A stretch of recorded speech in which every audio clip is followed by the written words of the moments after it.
Welcome to Watch the Booker Man and a new series on the channel, a short-term series that will serve as the prelude for something I have planned for TEW 2020. There's a bit of time left before that game comes out, but when it does, I'll be working on setting up a scenario for a TNA 2010 save that'd begin in the January when in real life Hulk Hogan took over.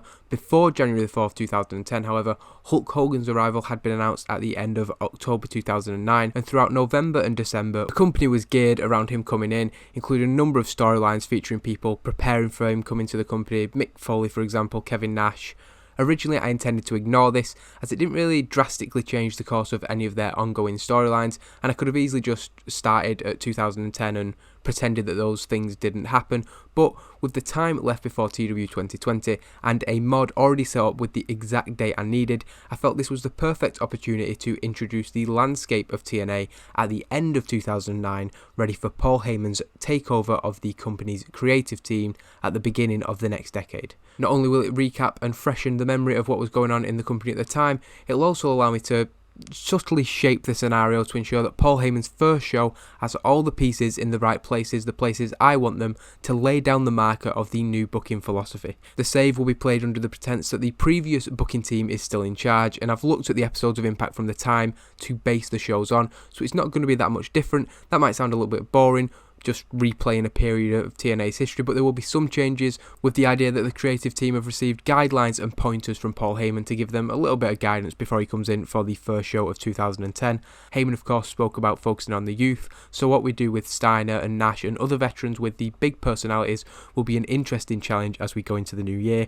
Hopefully this can be an enjoyable mini-series. I'm sure it's going to get me in the mood to book TNA 2010 in TEW 2020. With that said, we're going to get into the first show now, and like I said, this is largely based on what they booked in real life, and hopefully I'll give a more analytical eye, comment on what was booked and what I thought of it and who was involved, where they'll be in the company over the next few months.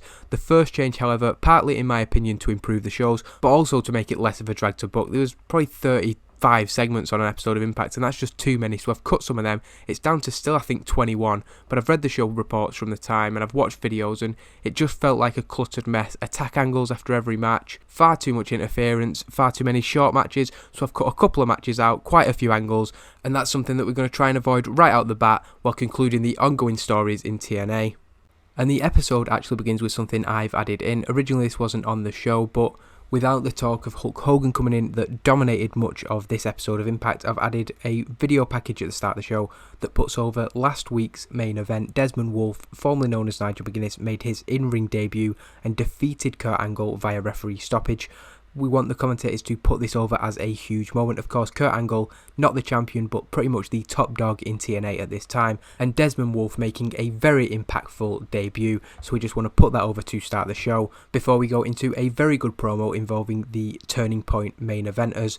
As you can see, the ratings are a little bit inflated or higher than we'd expect, but with this just being a short-term game, I'm not too worried about that. If this was the main save, I'd be bothered that we get in these ratings right out of the bat and not much to build on, but ratings are going to be secondary for this because it's just about getting things into place. Styles cuts a promo. He's been attacked recently by a mystery assailant, and he's talking about whether that is linked to the new regime in TNA. He says that friend or foe, he's going to take down whoever is attacking him. This brings out Daniels, who is offended. He takes the word friend to mean that AJ suspects him of being involved.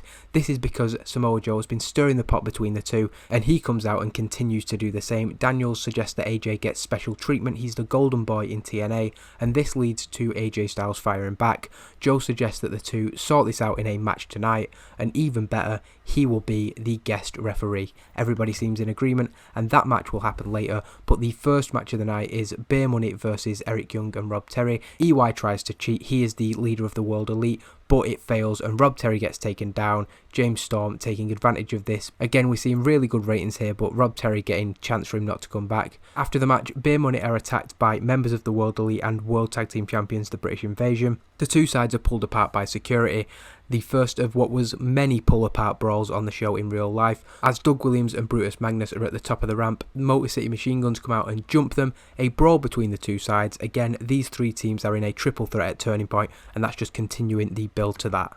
Backstage, there was a segment between the Beautiful People and ODB. the knockouts just getting into a brawl with each other. A 3-on-3 match is taking place at the pay-per-view with all the gold on the line, and the beautiful people are trying to get an advantage in that. ODB is the knockouts champion, and the whole knockout division was really something that set TNA apart at this time, particularly from WWE. They were in the Divas era, and TNA were really at the forefront of seeing women as serious competitors. So that is something that when we start 2010, I have to try and continue. A lot of people think that the knockout division kind of went to the side as Hulk Hogan and Eric Bischoff came in, and it's probably fair to say that it was less of a focus than it had been. So we've got to continue to focus on that and try and build and continue to have the best women's division in the world at this time.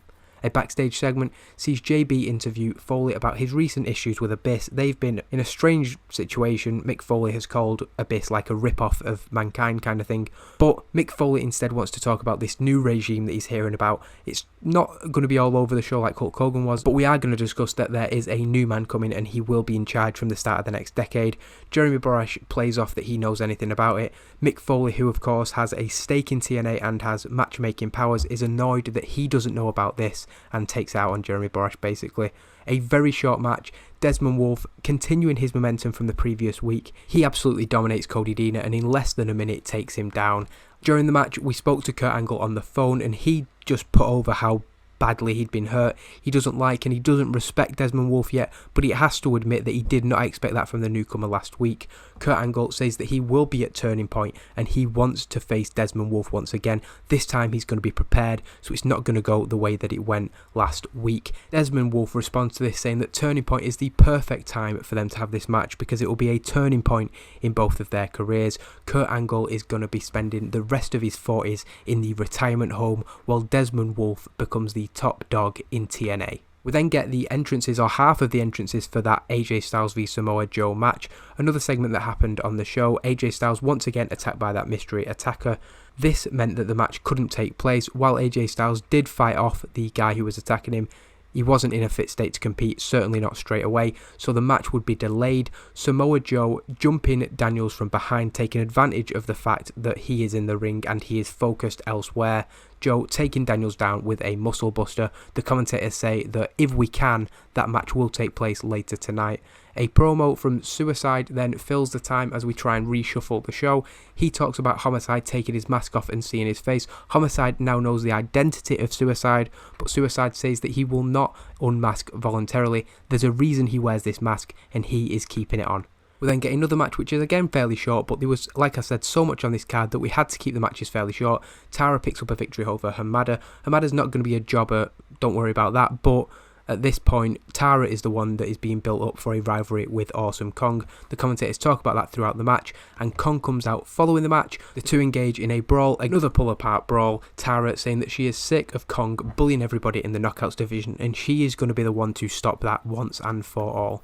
We then come back for the second hour of Impact, and Mick Foley cuts a promo where he changes his tune on Abyss. I think he's been changing his tune over the recent weeks, growing more respectful of him, but this is the moment where he puts over Abyss.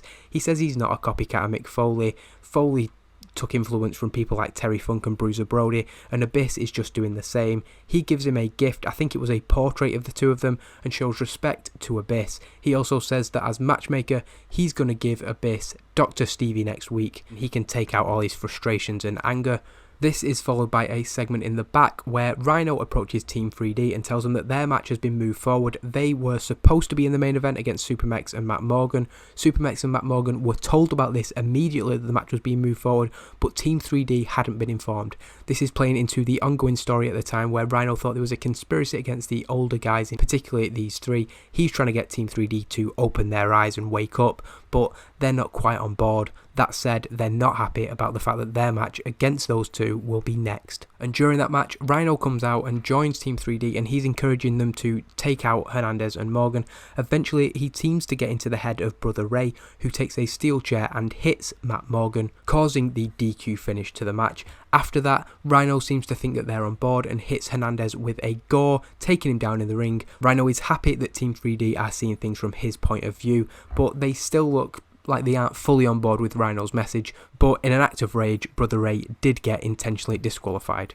In the back, this was a really long, complicated thing on the actual show. Steiner cut a promo, then Lashley had a match, then Steiner was on screen, and then Lashley left, and then Homicide and Suicide did something, or Homicide and Amazing Red. So I've just condensed all that down into one segment. Homicide and Amazing Red will have to happen next week because Scott Steiner corners Crystal in the back as Lashley has been going off doing something else. When Lashley comes back, he finds them. Steiner suggests that Crystal is coming on to him, but Lashley of course doesn't believe him and beats the crap out of Scott Steiner. Again, another pull apart brawl this was, but this time we're just going to have Lashley throw Steiner out of the locker room, whatever, just to cut one of them out. It was too many.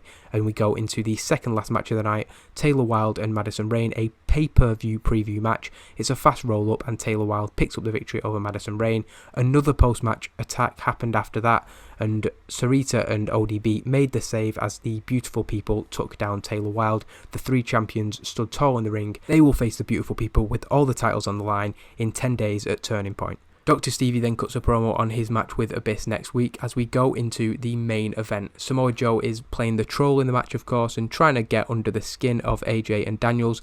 AJ was attacked before the match but was less badly hurt than Daniels was, who suffered a muscle buster from Samoa Joe. This plays into the finish as he tries to do a move but his back gives out. AJ Styles is then able to take control and beat one of the men who will challenge for his title at Turning Point, the other being the referee for the match. As you can see, AJ Styles and Daniels with 92 and 93. As much as I like them, as much as they are great performers, and as much as obviously they have great chemistry, so that will bring the best out of them, it's probably too high considering that, I mean, AJ Styles, now if he got a 92 in a main event match, I wouldn't be surprised. Daniels as well, I don't think he was ever a 93 in-ring guy. He was good, and I'm a big fan of both of these guys, and they will be huge parts of the show going forward, but that is probably too much. So again, it's just another comment on the ratings in this mod. AJ Styles has his arm raised by Joe after the match, but goes to check on Christopher Daniels, who was hurt and is still hurt after the match. Joe takes advantage of this, locking in the Coquina clutch. Both men, AJ Styles and Daniels, out cold in the ring. Samoa Joe stands tall, having successfully divided and conquered. He's looking good for that title match at Turning Point.